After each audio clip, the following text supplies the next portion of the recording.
Finalidad y suprafinalidad. Hemos mencionado tres aspectos del demiurgo: poder, sabiduría y belleza. Vamos a interpretar ahora más profundamente el hecho de la plasmación arquetípica. En principio el demiurgo piensa los arquetipos universales con el aspecto sabiduría y los piensa, entonces, con vista a la integridad de un plan evolutivo. Los arquetipos nacen así con una finalidad preestablecida, aparte de sus propias finalidades entelequiales particulares, que los comprende a todos en la estructura del plan. Tal suprafinalidad es la del universo mismo, es decir, es el único motivo de la creación. Pero, en el plano material, esfera de acción de los arquetipos, los fenómenos tienen carácter entrópico, es decir, concluyen inevitablemente en el sentido del tiempo. Al final de un gran tiempo todo habrá vuelto a la nada inicial, se habrá disuelto el orden material y el final será igual al principio. Este final entrópico del universo material no puede ser la suprafinalidad que motivó su creación. Por eso muchos han intuido con acierto que el demiurgo creó el universo para su contemplación, que la manifestación de las formas arquetípicas al ritmo de la fluencia del tiempo trascendente constituye un espectáculo grandioso con el cual él se regala. Sin embargo, aunque acertado en parte, este concepto peca de ingenuidad aristotélica, pues supone al demiurgo motor inmóvil, es decir, que mueve sin moverse, y que, desde su inmovilidad o eterna quietud, obtiene placer de la contemplación de su obra. Eso es como atribuir al demiurgo la práctica de un vicio solitario, una especie de onanismo cósmico. Si aceptamos el principio hermético de que en el hombre se reflejan los aspectos del demiurgo, podremos entender a este observando las pautas de comportamiento análogas de aquel. Como se trata de entender la motivación creadora del demiurgo, habrá que observar al tipo de hombre creativo. Y en ese examen comprobamos que no existe una motivación semejante a la contemplación extática que se supone ha asumido un aspecto del demiurgo. En realidad nadie, y mucho menos el demiurgo, se detiene demasiado en la contemplación de su propia obra. El pintor, al pintar nuevos cuadros, olvida los antiguos, el poeta regala sus poemas, el escritor vende sus libros, y a veces su alma, etc. Queremos mostrar con estos ejemplos cuán fuera de lo natural, cuán insólito, sería que el pintor permaneciese siempre contemplando un único cuadro pintado por él, o que el escritor leyese siempre y solamente su propio libro.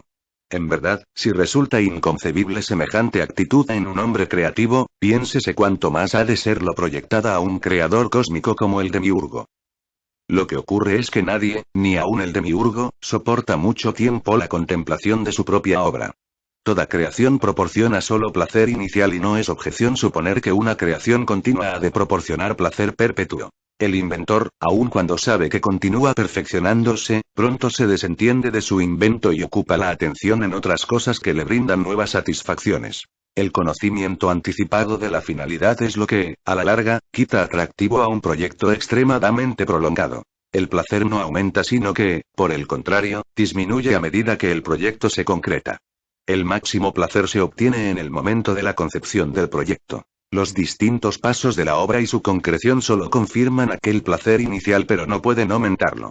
Y el demiurgo, tal máximo placer, ya lo experimentó cuando concibió el plan evolutivo y pensó los arquetipos universales, desde sus aspectos sabiduría y belleza.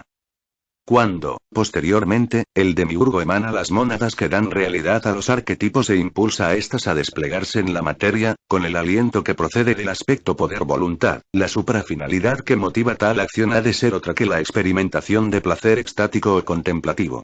El demiurgo no ha echado a rodar el mecanismo de la creación y luego se ha desentendido de él, puesto que todo ente del plano material es temporal, es decir, existe en su conciencia. Está sostenido, en tanto fenómeno, por la afluencia trascendente del aliento. Pero esta participación no significa una finalidad en sí mismo. Es solo la ejecución de la suprafinalidad. Para averiguar, o al menos intuir, en qué consiste esta suprafinalidad, observemos nuevamente a los hombres creativos. Una vez concebida y ejecutada la obra, es decir, una vez obtenido el placer de la creación, ¿de qué manera la obra puede proporcionar nuevo placer? Respuesta: por el descubrimiento posterior. Para comprobarlo basta con pensar en el cuadro que aquel pintor ejecutara hace años. La finalidad de su concepción se concretó al terminar de pintarlo y con ello culminó el placer creativo. Pero no así la suprafinalidad de recibir nuevo placer por el descubrimiento posterior que de él haga permanentemente el público. En efecto, nada hay que deleite más a un autor, fuera del placer que le proporcionó el ejecutar la obra, que ser halagado por el público. En cada admirador hay un nuevo descubrimiento de su trabajo y en cada descubrimiento un nuevo sentido. Eso es. El público es en realidad quien otorga sentido a la obra, quien valora y valoriza.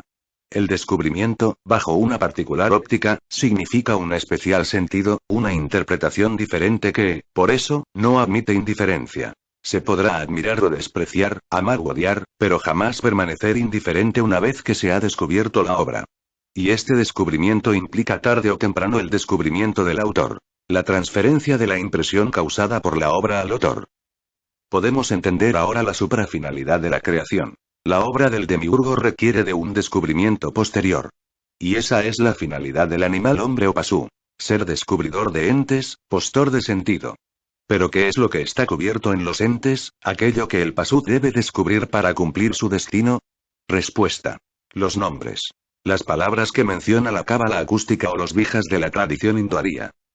Mas esta respuesta requiere de una mayor aclaración. En primer lugar, para comprender a qué nos referimos con nombre de los entes, hay que recordar que el impulso evolutivo de las mónadas ha sido afirmado con el aspecto logos del demiurgo. Ello significa que cada ente está designado desde el principio por el verbo del demiurgo. Que a cada ente se le ha asignado una palabra que lo identifica metafísicamente, lo sostiene en tanto que ente y constituye la verdadera esencia del ente para el pasú. En segundo lugar debemos distinguir nuevamente, al considerar el orden arquetípico, entre la finalidad y la suprafinalidad. Con finalidad aludimos a la concreción entelequial hacia la que apunta la evolución de los entes. En todo ente hay un término universal que es expresión de los arquetipos que lo sostienen y a cuyo proceso se subordina. Con suprafinalidad nos referimos, en cambio, al designio particular que cada ente posee en tanto está compuesto por mónadas.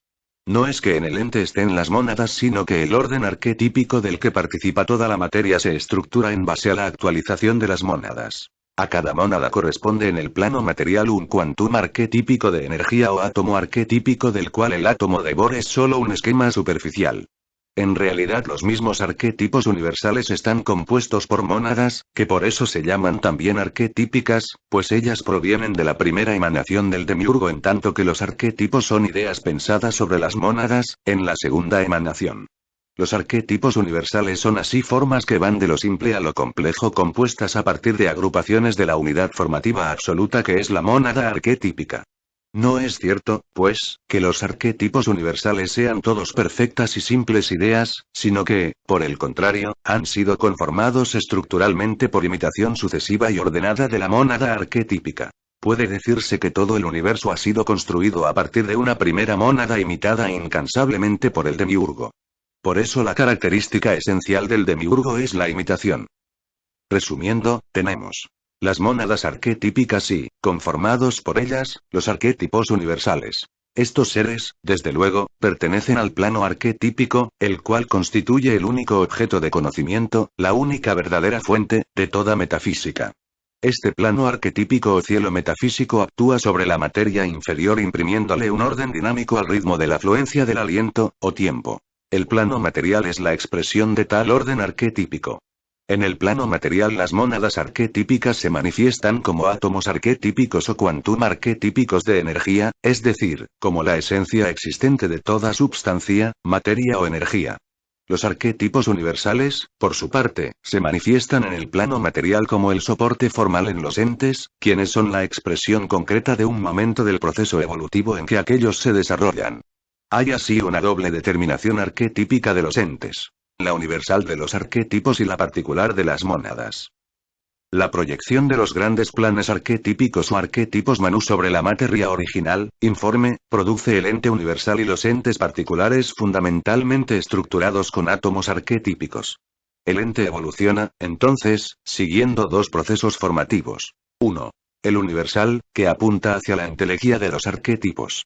2. Al particular, que determina al ente de acuerdo a un plan. De allí la necesidad de distinguir correctamente qué ha sido puesto en los entes, desde un principio, para conocimiento del pasú y que corresponde al ente mismo como fundamento de su existencia universal, hasta el final, esté o no el pasú en el mundo. Podemos afirmar, como respuesta a la cuestión, que al pasú le fue dado desde el principio la posibilidad de conocer los planes a partir del descubrimiento de los entes, del designio que estos expresan para él. El destino del pasú, como descubridor y admirador de la obra del demiurgo, es Conocer los entes. Desde los entes. Conocer la estructura del ente universal, del universo. Desde el ente universal. Conocer a Dios, el Uno. Por el contrario, en este siniestro plan no se prevé ningún modo de conocimiento de la esencia arquetípica de los entes. Más adelante quedará en claro por qué. Finalidad y